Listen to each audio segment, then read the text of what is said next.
இப்போ இந்த 2 ஜாதகத்தையும் வச்சு பார்க்கும்போது பார்த்தீங்கன்னா, 2 பேருக்குமே லக்னத்துக்கு 7ஆம் அதிபதி ராகுவோட பிடியில இருக்கு. ஆண் ஜாதகத்துல லக்னத்துக்கு 7ஆம் அதிபதி சனி, ராகு பிடியில இருக்கு.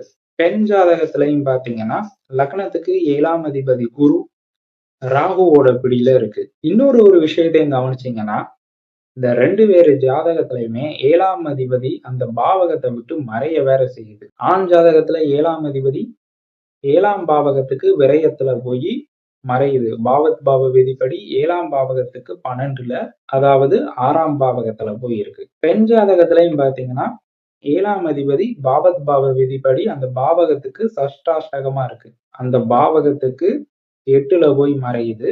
அதாவது லக்னத்துக்கு 2ல போய் இருக்கு. அந்த 7ஆம் பாவகத்துக்கு 8ல போய் மறையுது. ஸோ 2 பேரு ஜாதகத்திலயும் 7ஆம் அதிபதி ஒரு சிக்கலான அமைப்புல இருக்கு.